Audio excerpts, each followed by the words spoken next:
linear algebra lecture 29 isomorphism of vector. तो isomorphism of vector क्या है? माना यू एफ और वी एफ फील्ड एफ पर दो वेक्टर स्पेस हैं। एफ यू से भी में एक मैपिंग है। ये मैपिंग एफ आइसोमॉर्फिज्म कहलाती है, आइसोमॉर्फिज्म वेक्टर स्पेस कहलाती है। कब? यदि एफ 1 हो, 1 नहीं एकाकी हो, या फिर ऑन टू एफ आच्छादक हो, या फिर लीनियर ट्रांसफॉर्मेशन है, एफ क्या हो? रैखिक रूपांतरण हो। ठीक है, यदि 3 कंडीशन फॉलो करती है मैपिंग एफ तो क्या कहलाती है मैपिंग एफ? आइसोमॉर्फिज्म। सिद्ध कीजिए किसी फील्ड एफ पर दो finite dimensional vector space isomorphic होती हैं यदि और केवल यदि उनकी डायमेंशन सेम हो। ठीक है, किसी फील्ड एफ पर फाइनाइट डायमेंशनल वेक्टर स्पेस दो फाइनाइट डायमेंशनल वेक्टर स्पेस क्या होते हैं? आइसोमॉर्फिक होती हैं। कब? यदि और केवल यदि उनकी डायमेंशन सेम है। तो दो वेक्टर स्पेस लेंगे यू एफ और वी एफ, यू एफ और वी एफ के बीच में एक मैपिंग डिफाइन करेंगे एफ। तो एफ मैपिंग क्या होगा? आइसोमॉर्फिज्म होगी। कब? जब यू एफ और वी एफ की डायमेंशन सेम होगी। तो एक बार हम क्या करेंगे, यू एफ और वी एफ की डायमेंशन सेम लेकर चलेंगे तो दिखाएंगे कि एफ क्या है? आइसोमॉर्फिज्म। एक बार एफ को आइसोमॉर्फिज्म मानकर चलेंगे तो दिखाएंगे कि dimension of U is equal to dimension of V. तो नेसेसरी कंडीशन में हम क्या करेंगे, एफ को नेसेसरी कंडीशन में ये हम मानकर चलेंगे कि दोनों की डायमेंशन सेम है। Dimension of U is equal to dimension of V मानकर चलेंगे तो सिद्ध करेंगे कि एफ क्या है? आइसोमॉर्फिज्म है। तो एफ को आइसोमॉर्फिज्म प्रूव करने के लिए ये दिखाना पड़ेगा कि एफ क्या है? 1 है, ऑन टू है और लीनियर ट्रांसफॉर्मेशन है। तो नेसेसरी कंडीशन माना vector space U F and V F की डायमेंशन सेम है। डायमेंशन दोनों की क्या मान लेते हैं? सेम है। माना वेक्टर स्पेस यू एफ और वी एफ की डायमेंशन क्या है? सेम है, अर्थात dimension of U is equal to dimension of V, दोनों सेम है और इनकी डायमेंशन को हम यह मान लेते हैं। तो हम शो करेंगे कि एफ क्या है? यू से वी में आइसोमॉर्फिज्म है। ठीक है, अर्थात दोनों आइसोमॉर्फिक हैं। जब दोनों दो वेक्टर स्पेस के बीच में कोई मैपिंग आइसोमॉर्फिज्म सिद्ध हो जाती है तो दोनों वेक्टर स्पेस एक दूसरे के आइसोमॉर्फिक कहलाते हैं। दोनों वेक्टर स्पेस एक दूसरे के आइसोमॉर्फिक कहलाते हैं। अर्थात हमें सिद्ध करना है कि यू और वी के बीच में जो मैपिंग होगी वह आइसोमॉर्फिज्म होगी। तो जब यू और वी के बीच में मैपिंग आइसोमॉर्फिज्म होगी तब हम लिखते हैं कि वी यू के आइसोमॉर्फिक है। तो आइसोमॉर्फिक का ये चिन्ह है, इस प्रकार से दर्शाते हैं। इसका अर्थ ये होता है कि वेक्टर स्पेस यू से वेक्टर स्पेस वी के बीच में एक मैपिंग ऐसी है जो 1 है, ऑन टू है और लीनियर ट्रांसफॉर्मेशन है। ठीक है, तो उस मैपिंग को हम कहते हैं, क्या कहते हैं उस मैपिंग को? फिर आइसोमॉर्फिज्म कहते हैं। ठीक है, तो जो मैपिंग आइसोमॉर्फिज्म होती है यदि यू और दो वेक्टर स्पेस के बीच में, तब हम कहेंगे कि दोनों वेक्टर स्पेस एक दूसरे के क्या हैं? आइसोमॉर्फिक हैं। अर्थात भी यू का आइसोमॉर्फिक है और यू भी का आइसोमॉर्फिक है, तब उसके बीच चिन्ह ये लगा देते हैं आइसोमॉर्फिक का। तो माना β1 is equal to α1 α2 α n and β1 is equal to या b1 is equal to α1 α2 α n and b2 या b2 is equal to β1 β2 βn। क्रमशः यू और वी के दो बेसिस हैं, यानी β1 क्या है?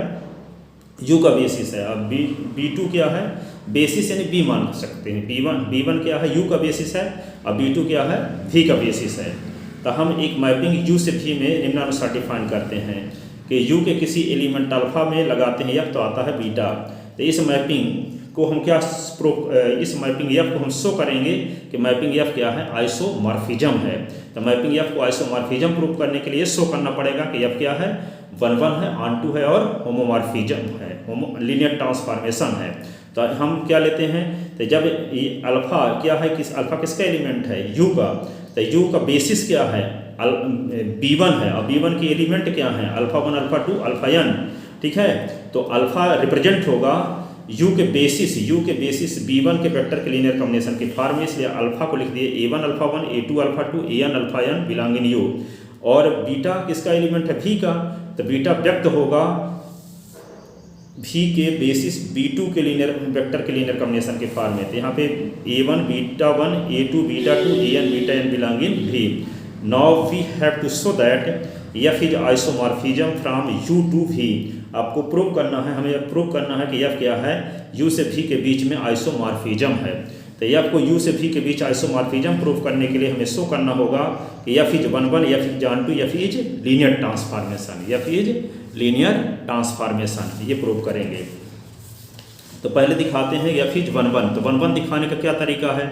f को 1 1 दिखाने के तरीका है कि हम मान लेते हैं कि यू के दो element vector space U F के दो element A1 alpha 1 A2 alpha 2 dash dash AN alpha n और B1 alpha 1 B2 alpha 2 dash dash BN alpha n हैं, और इन दोनों का इमेज बराबर लेकर चलेंगे तो प्री इमेज बराबर दिखा देंगे। इसका अर्थ हो जाएगा कि F क्या है 1 1 है, ठीक है।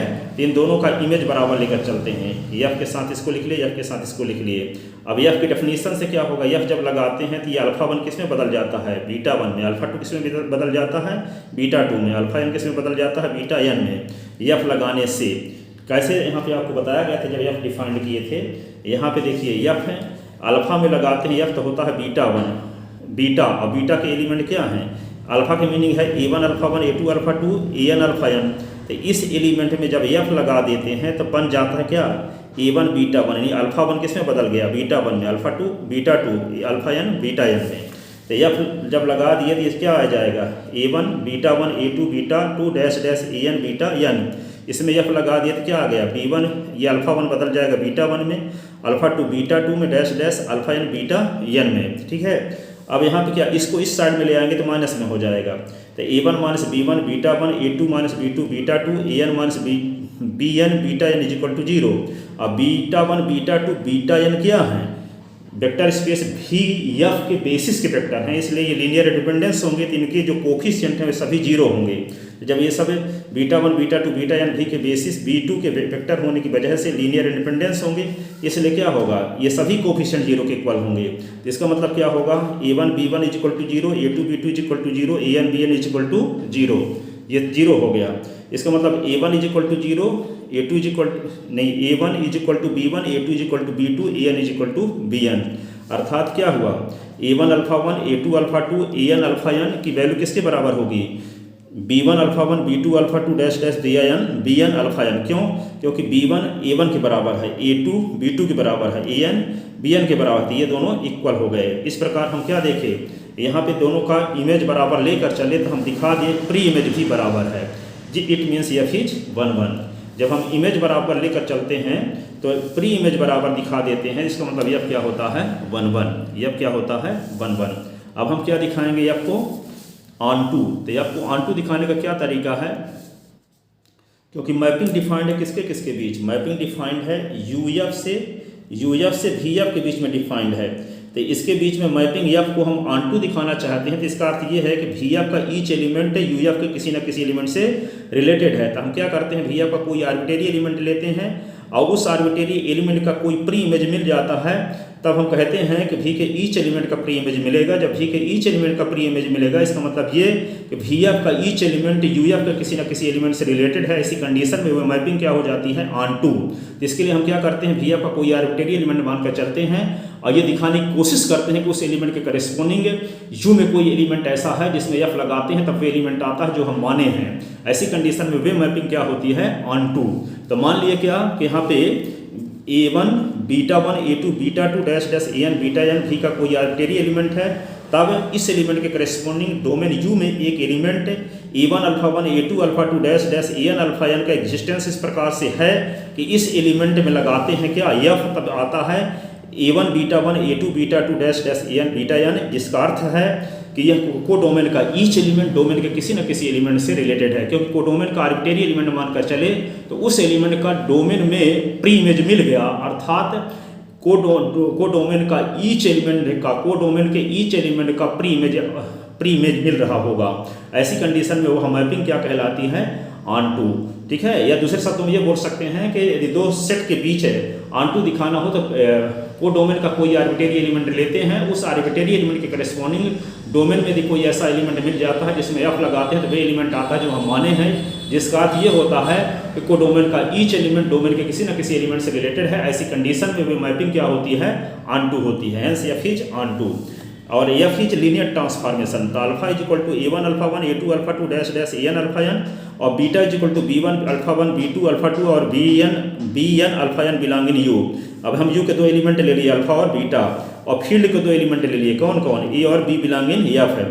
Then we see that A alpha B beta में एफ लगा के देखते हैं, यदि हम ये दिखाने में कामयाब हो गए, ए अल्फा बी बीटा में एफ लगाए और यदि एफ है ए और अल्फा के बीच में आ गया, बी और बीटा के बीच में आ गया, तब हम कहेंगे कि एफ क्या है, लीनियर ट्रांसफॉर्मेशन है।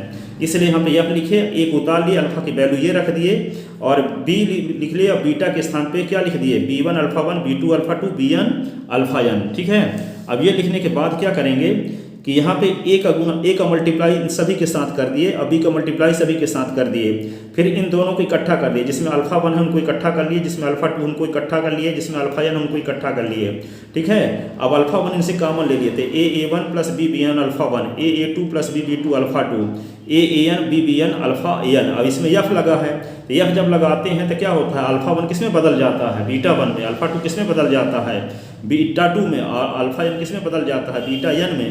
यहाँ लिख दिए a1 b b1 यहाँ beta 1, a2 b b2 beta 2, फिर क्या लिख दिए an b bn beta n। ठीक है, अब इसका मतलब ये हुआ, ये आ गया। अब इसको हम क्या करेंगे, इसी एलिमेंट को इससे इन सभी से हम ए कॉमन ले लेते हैं। क्या कॉमन ले लेते हैं इनसे, ए। तो इनसे ए जब कॉमन ले लेंगे तो ए कॉमन लेने के बाद ये बचा, इन सभी से क्या कॉमन ले लेते हैं, बी। और ये किसकी वैल्यू है, एफ है, a1 alpha 1 a2 alpha 2 an alpha n में एफ जब लगाएंगे तब ये आएगा।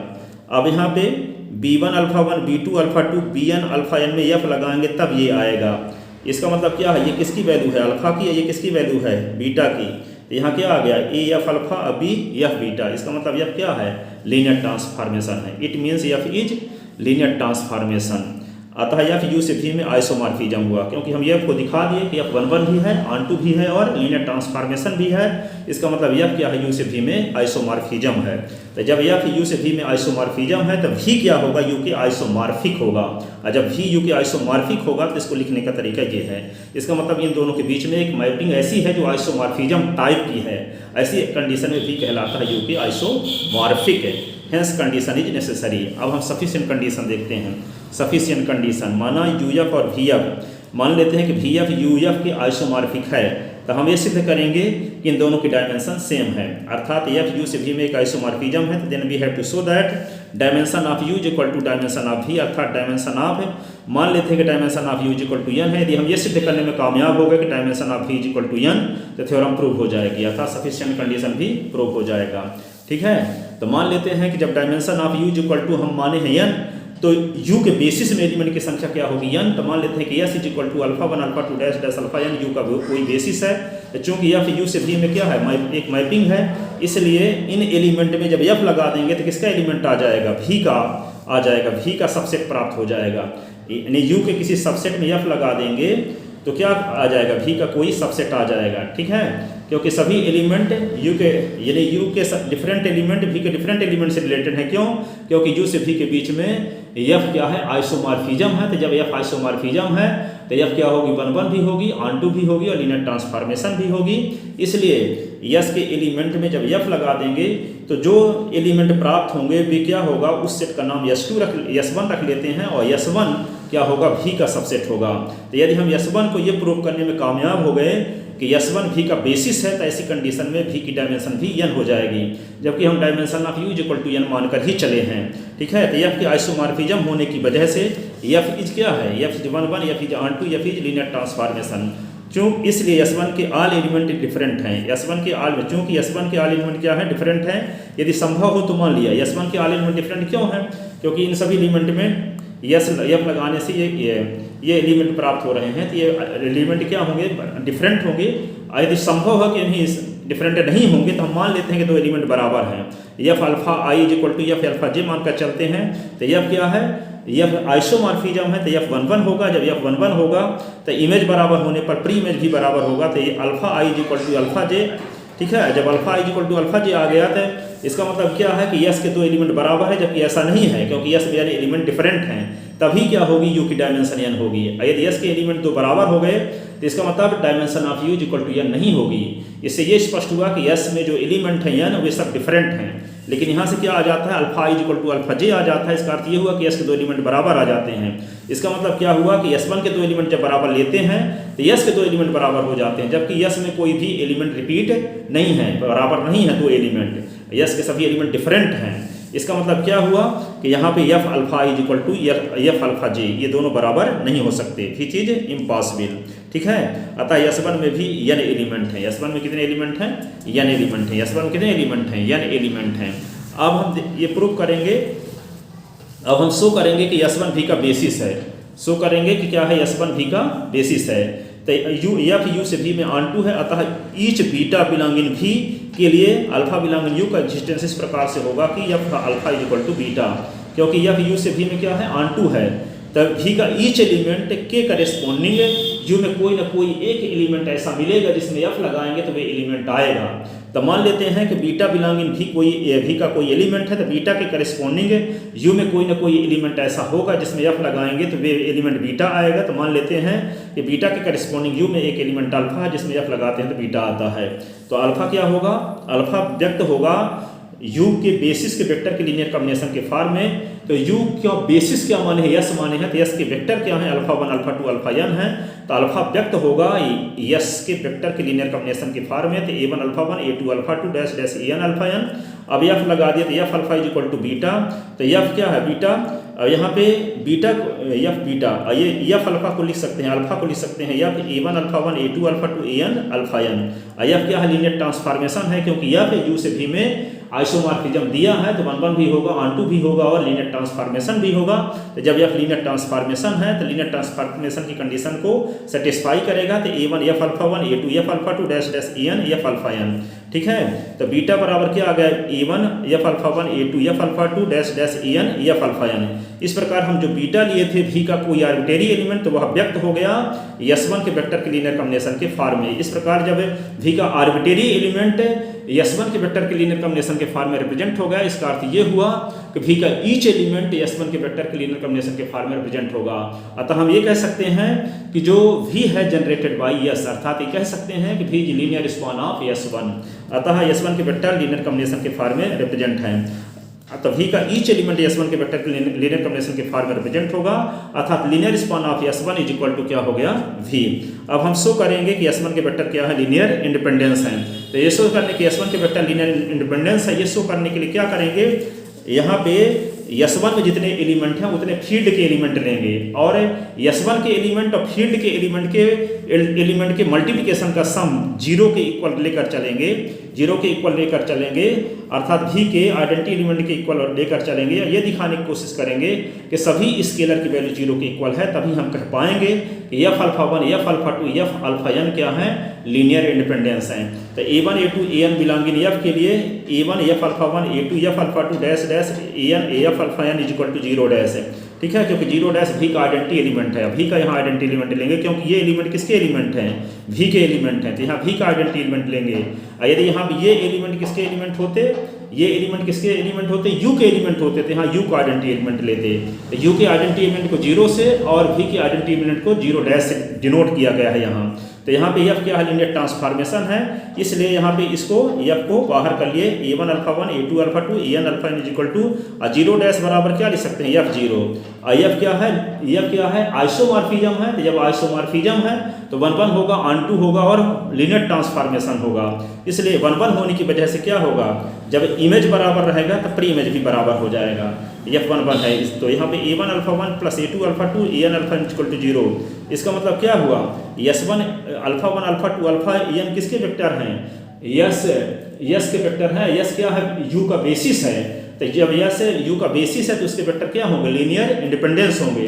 तो जब यस के वेक्टर लीनियर इंडिपेंडेंस होंगे तो इनके मल्टीप्लिकेशन का सम जीरो होने पर सभी स्केलर की वैल्यू जीरो के इक्वल होगी। इसलिए ए वन बराबर जीरो, ए टू बराबर जीरो, ए एन बराबर जीरो, क्योंकि यस के वेक्टर लीनियर इंडिपेंडेंस है। इस प्रकार यस वन के वेक्टर भी क्या मिल गए, हम जितने यस वन के वेक्टर के लिए जितने स्केलर का उपयोग किए थे उन सभी स्केलर की वैल्यू जीरो के बराबर हम प्रूफ करने में कामयाब हो गए। इस प्रकार यस वन के वेक्टर भी लीनियर इंडिपेंडेंस हुए। अतः यस वन भी का बेसिस है जिसमें एन एलिमेंट है। इस प्रकार dimension of v is equal to N, but dimension of u is equal to N पहले से ही था। तो from equation a and b dimension of u is equal to dimension of v, hence condition is also sufficient. I hope आपके समझ में आया होगा। यदि कहीं डाउट है तो कमेंट करके पूछ सकते हैं। Thank you so much.